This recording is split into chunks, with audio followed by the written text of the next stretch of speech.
అందరికీ నమస్తే. నేను మీ Aparna. Welcome to Aparna cooking and vlog. పనసకాయ బిర్యానీ నేను మీకు చూపిస్తున్నాను ఏ విధంగా ప్రిపేర్ చేసుకోవాలో. చాలా సింపుల్గా అండ్ టేస్ట్గా అయితే చేశారు. ఎక్కడ కూడా స్కిప్ చేయకుండా ఫుల్ వీడియో అయితే చూసేయండి.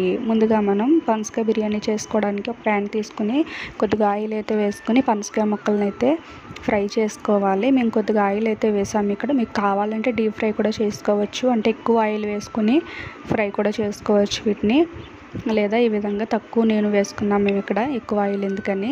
చూసారు కదా, ఈ విధంగా వేసుకుని గోల్డ్ కలర్ వచ్చేంత వరకు ముక్కల్ని బాగా ఫ్రై చేసుకోవాలి. పనసకాయ బిర్యానీ బాగా టేస్ట్ రావాలంటే ఈ ముక్కలు ఎంత బాగా ఫ్రై అయితే అంత టేస్ట్ అయితే వస్తుంది మనకి బిర్యానీ అనేది. చూసారు కదా, ఇంకాస్త కలర్ వస్తే మనకి సరిపోతాయి. చూడండి, ఈ విధంగా అయితే సరిపోతుంది. మనం వేరే ప్లేట్లోకి అయితే తీసేసుకుందాం ముక్కల్ని. అప్పుడు మళ్ళీ చూడండి, తర్వాత బిర్యానీ సామాన్లు ఉంటాయి కదా, బిర్యానీ ఆకు, ఇవన్నీ కూడా మరాఠీ మొగ్గ, పువ్వు అన్నీ కూడా వేసుకుని ఒకసారి బాగా ఫ్రై చేసుకుందాము.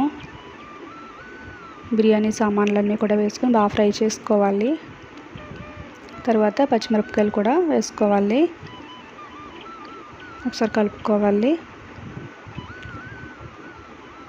తర్వాత జీడిపప్పులు కూడా వేసుకుని బాగా ఫ్రై చేసుకోవాలి. ఒకసారి తప్పకుండా అయితే ట్రై చేయండి ఫ్రెండ్స్. పనసకాయ బిర్యానీ చాలా టేస్ట్గా అయితే వచ్చింది. చాలా సింపుల్ కూడా చేయటం. తర్వాత బంగాళదుంప ముక్కలు అయితే వేశారు. చూడండి, బంగాళదుంపలు కూడా బాగా ఫ్రై అవ్వాలి. తర్వాత సన్నగా కట్ చేసి పెట్టుకున్న క్యారెట్ ముక్కలు కూడా వేసుకోవాలి. క్యారెట్ కూడా కొద్దిగా బాగా ఫ్రై అవ్వాలి. చూడండి, ఈ విధంగా అయితే ఫ్రై చేసుకోవాలి. ఒకసారి మూత పెట్టుకుందాము. కొద్ది మగ్గినాక తర్వాత ఉల్లిపాయ ముక్కలు కూడా వేసుకుందాము. పొడుగ్గా కట్ చేసి పెట్టుకున్న ఉల్లిపాయ ముక్కలను కూడా వేసుకుని బాగా ఫ్రై చేసుకోవాలి. చూస్తున్నారు కదా, తర్వాత టమాటా ముక్కలు కూడా వేసుకుని బాగా ఫ్రై చేసుకోవాలి. చిన్న సైజు టమాటాలు 2 తీసుకున్నాను నేను ఇక్కడ. చూడండి, ఫ్రై చేసుకున్న తర్వాత మసాలా ముద్ద అయితే వేస్తున్నారు మా అమ్మగారు. చూడండి, అల్లం వెల్లుల్లి పేస్ట్ వేసుకోవాలి. అదేవిధంగా గరం మసాలా కూడా కలిపి మిక్స్ చేసి పెట్టుకున్న పేస్ట్ అండి ఇది. మసాలాలు అనేవి చెప్తున్నాను చూడండి. అల్లం వెల్లుల్లి, గసగసాలు, వెల్లుల్లి, ధనియాలు, జీలకర్ర, దాల్చిన చెక్క, లవంగాలు, ఇవన్నీ కూడా పేస్ట్ చేసి పెట్టుకున్న మసాలా అండి అది. తర్వాత కొద్దిగా నెయ్యి వేశారు. మసాలా అనేది పచ్చివాసన పోయేంత వరకు బాగా ఫ్రై చేసుకున్న తర్వాత పనసకాయ ముక్కలు కూడా వేసేసుకోవాలి. ముందు మనం ఫ్రై చేసి పెట్టుకున్నాం కదండి, పనసకాయ ముక్కలు కూడా వేసుకున్న తర్వాత నిమ్మరసం పిండుతున్నారు. చూడండి, నిమ్మరసం అయితే పిండుకోవాలి. నిమ్మరసం వేయటం వల్ల పనసకాయ బిర్యానీ మరింత టేస్ట్ అయితే వచ్చింది. చూసారు కదా, ఒకసారి బాగా కలుపుకోవాలి. తర్వాత కల్లుప్పు ఉంటుంది కదండి, నేను సాల్ట్ అయితే వేయలేదు ఇక్కడ, కల్లుప్పు అయితే వేశారు. తర్వాత కొద్దిగా పసుపు కూడా వేసుకుని బాగా కలుపుకోవాలి.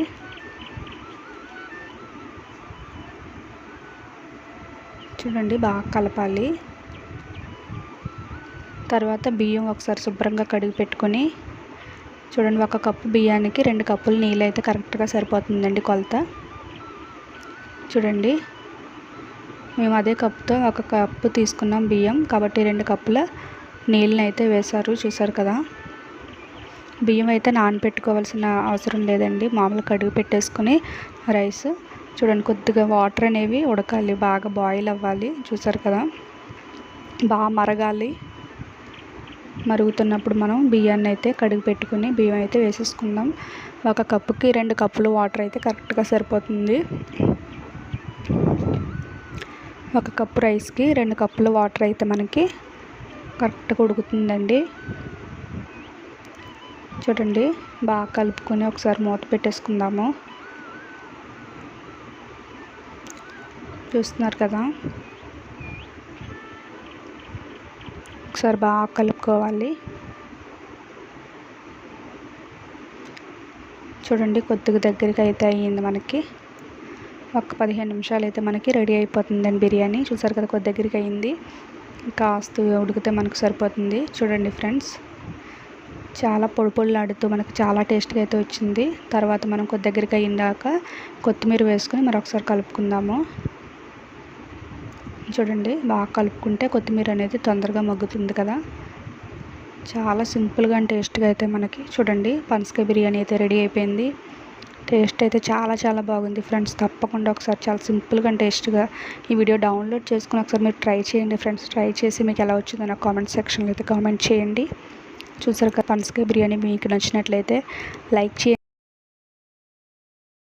ఈ వీడియోలో వెజిటేబుల్ బిర్యానీ ప్రిపేర్ చేసుకోబోతున్నామండి. అక్కడ స్కిప్ చేయకుండా ఫుల్ వీడియో అయితే చూసేయండి.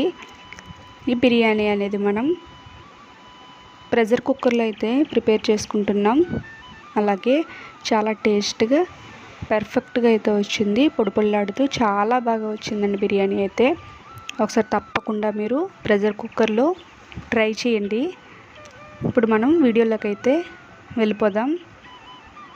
ముందుగా మనం కుక్కర్ తీసుకుని కొద్దిగా హీట్ అయిన తర్వాత ఆయిల్ వేసుకుని జీడిపప్పులు వేసుకోవాలి. తర్వాత బిర్యానీ సామాన్లు ఉంటాయి కదండి, ఆకు ఇవన్నీ కూడా వేసుకుని బాగా ఫ్రై చేసుకున్న తర్వాత కూరగాయలన్నీ కూడా వెజిటేబుల్స్ అన్నీ కూడా వేసుకోవాలి. చూడండి నేను ఇక్కడ క్యారెట్లు, బంగాళదుంపలు, టమాటాలు, పచ్చిమిరపకాయలు, ఉల్లిపాయలు అన్నీ కూడా వేసుకుని ఒకసారి బాగా ఫ్రై చేసుకోవాలి. చూసారు కదండి, ముందుగా నేను కొద్దిగా ఆయిల్ వేసాను, తర్వాత జీడిపప్పులు వేసుకున్నాను. కొద్దిగా ఫ్రై అయిన తర్వాత బిర్యానీ సామాన్లు వేసాను. కొద్దిగా ఇవి కూడా ఫ్రై అయిన తర్వాత వెజిటేబుల్స్ అన్నీ కూడా వేసుకున్నాను. మీ ఇష్టం అన్ని వెజిటేబుల్స్ మీరు ఏవైనా సరే వేసుకోవచ్చు. ఇవి కొద్దిగా ఫాస్ట్గా ఫ్రై అవ్వడానికి కొద్దిగా సాల్ట్ కూడా వేసుకుని మరొకసారి ఫ్రై చేసుకుందాము. చూసారు కదండి, కొద్దిగా అయితే మనకి బాగా ఫ్రై అయింది. ఇప్పుడు మనం మసాలా అనేది యాడ్ చేసుకుందాము. చూడండి నేను ఇక్కడ అల్లం వెల్లుల్లి పేస్ట్ వేసుకున్నాను. తర్వాత కొద్దిగా గరం మసాలా వేసాను. తర్వాత కొద్దిగా ధనియాల పౌడర్ కూడా వేసుకుంటున్నాను. తర్వాత కొద్దిగా జీరా పౌడర్ కూడా వేసుకుని అన్నీ కూడా ఒకసారి బాగా కలుపుకోవాలి. మసాలా అంతా కూడా పచ్చివాసన పోయేంత వరకు బాగా ఫ్రై చేసుకోవాలి. తర్వాత నేను ఇక్కడ గ్లాస్ చూపిస్తున్నాను చూడండి. ఇది గ్లాస్తో నేను 2 గ్లాసుల బియ్యాన్ని తీసుకున్నాను. 2 గ్లాసుల బియ్యానికి 4 గ్లాసులు వాటర్ అయితే సరిపోతుంది కరెక్ట్గా. చూడండి 4 గ్లాసులు వాటర్ అయితే వేస్తున్నాను. బియ్యం అనేది నానబెట్టిన అవసరం లేదండి, నానబెట్టక్కర్లేదు. ఎందుకంటే కుక్కర్లో కదా మనం వండుతుంది, చాలా ఈజీగా అయితే ఉడికిపోతుంది రైస్ అనేది.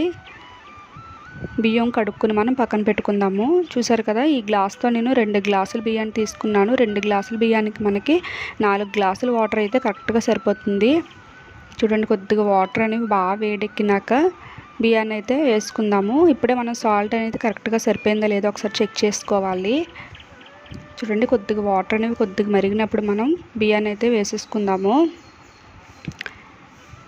చూసారు కదా, బియ్యాన్ని అయితే వేసుకుంటున్నాను. తర్వాత మనం ఒకసారి బాగా కలుపుకొని చూడండి, తర్వాత నేను మూత పెట్టుకుని 2 విజిల్స్ రావాలి మనకి. మీడియం ఫ్లేమ్లో పెట్టుకుని 2 విజిల్స్ అయితే కరెక్ట్గా సరిపోతుంది. మనకి పొడి పొడిలాడుతూ వచ్చేస్తుందండి బిర్యానీ అనేది.